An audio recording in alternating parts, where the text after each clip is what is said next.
I would say it definitely bothers me. I mean, to me, it's upsetting to know that we've built something that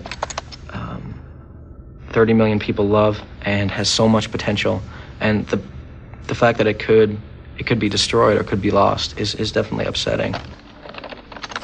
Napster is enabling millions of people to get free music with just a few keystrokes at their computers. The idea is deceptively simple. It's called file sharing. Computer users store their music collections, everything from the Beatles to Britney Spears, in their computers. When they link up with Napster, it then acts as a central hub that brings everyone together, allowing people to swap music, computer to computer, without paying a dime. I love music, but the technology was probably the most powerful piece for me, creating something that lots of people end up using. I mean, that was definitely the major piece that excited me. You're talking about revolutionizing the way we use computers and how we use the internet. Oh, absolutely. Revolutionizing. No, absolutely. I mean, this system, what's most interesting about it is you're interacting with peers. You're exchanging information with, the person down the street. And we're just beginning. Oh, absolutely. Because you just started this 2 years ago. Right. Since then, the world has changed for the Goliaths of the record industry, Sony, Universal, and others. The record companies say they will lose billions in sales because fans are getting their music for free, and they want fanning stopped.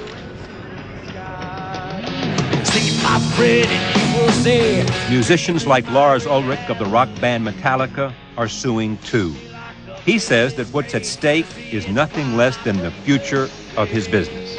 I was not asked if I wanted to be part of Napster. I was not asked if Napster could throw our music into their system. That choice was taken away from me. So, if we are going to sell our music on the internet in whatever way we so choose, we cannot do that if the guy next door is giving it away for free. The guy next door is an unlikely revolutionary. Sean Fanning works in a nondescript building along a busy highway in Redwood City, California. Remarkably, Napster was his first attempt at creating software. Napster was my first Windows application. And this is the first time anybody did anything significant in the area of file sharing. It's generally considered the first file sharing application, and sometimes called the killer application of the internet. Ladies and gentlemen, creator of Napster, Sean Fanning. It's an indication of just how much business has changed. One killer idea has made Sean Fanning a celebrity, landing him on magazine covers and the MTV Video Music Awards. It's a long way from the life he knew in Brockton, Massachusetts. My mom at the time was a nurse's aide. My father was a delivery person. I have a fairly big family too. I have 4 younger siblings. At one point there might have been a risk that you were going to have to go to a foster home? We, at one point, were split up and were in foster homes for about 6 months. And ultimately, my parents, my stepfather and my mom, got back together, and we ended up moving to Cape Cod, which is where I went to high school. He was a terrific high school athlete, and then his uncle gave him his first computer.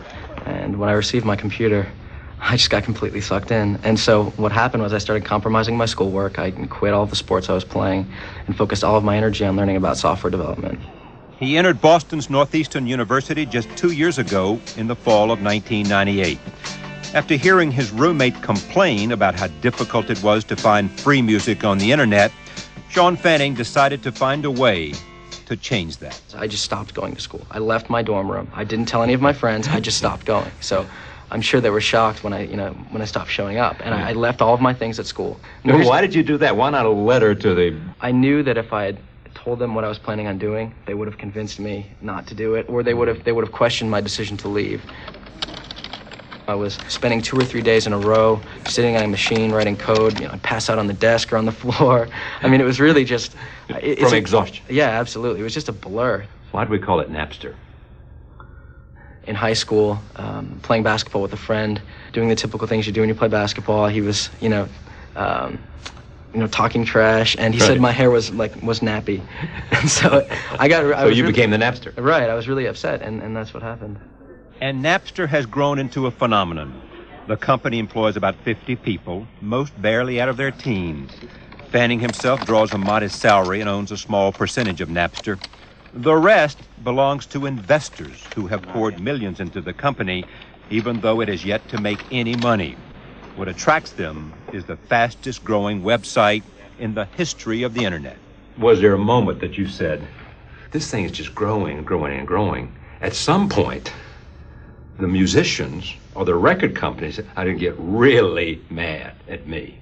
Not really. I just felt like I was combining a bunch of technologies to sort of create this cool idea. Some musicians, like the band Limp Bizkit, support Napster. They see it as a way of loosening the grip of the big record companies, allowing unknown musicians to have their songs heard. The argument I hear a lot. But Lars Ulrich of Metallica has made defeating Napster a personal crusade, appearing before a Senate committee, sitting just a few feet away from Sean Fanning. Now, this is not just about music, Charlie. We are probably right now 2 to 3 months away from having a situation where you can download a 90-minute motion picture in real time. So the day Gladiator opens in a theater near you, you can sit there and swap, or whatever nice word they use, swap Gladiators or whatever other motion pictures How about around. share files? Sharing? This is not sharing. If me and you share a sandwich, I'm left with half a sandwich. But you know what they would say? This is duplicating. This is not sharing. But what they would. Last spring, Ulrich showed up at Napster's office with the names of 300,000 users that he said had illegally downloaded Metallica songs. While Napster kicked the users off, many were right back on in a matter of hours using different names. Every time you throw somebody off, they're never going to buy a Metallica CD. So be it. So be it. Yeah. You can just wave goodbye to 300,000 potential customers? I have. Yeah, of course you have. Okay. Okay, for Ulrich, those are just casualties in this war. The big battle is taking place in federal court, where the record industry hopes to shut down Napster once and for all. Hillary Rosen speaks for the record companies. They're making plenty of money.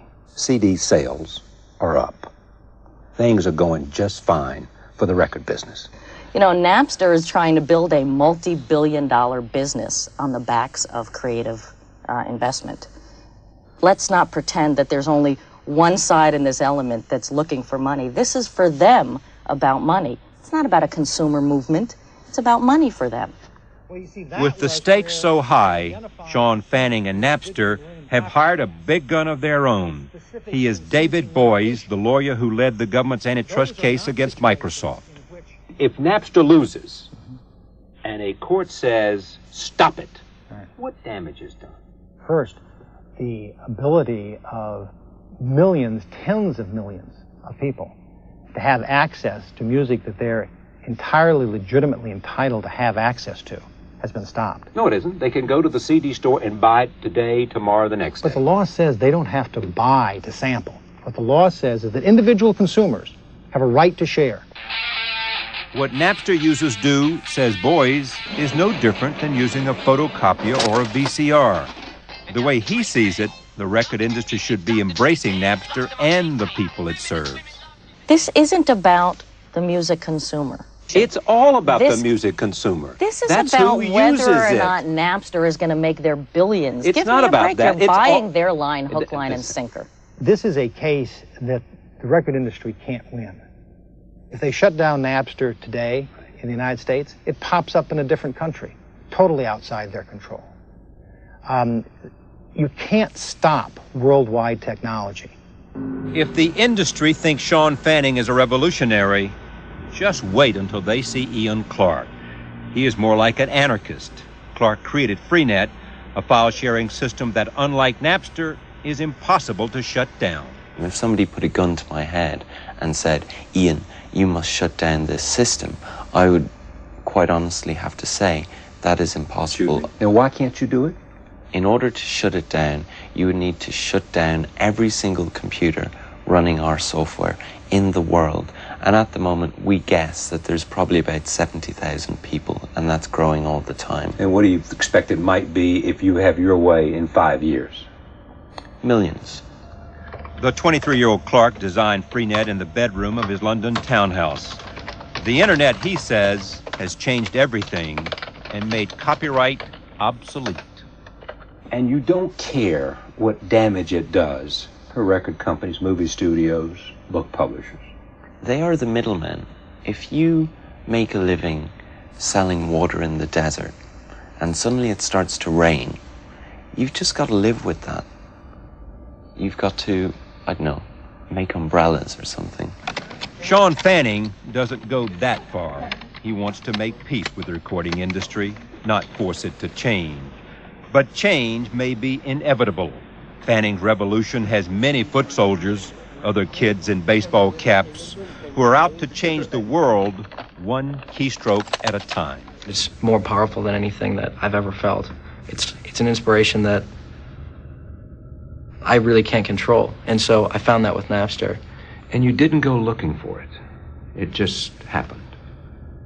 I think that's probably where a lot of the best ideas come from. It's not going out and trying to start a business or trying to do something. It just hits someone and just takes you over.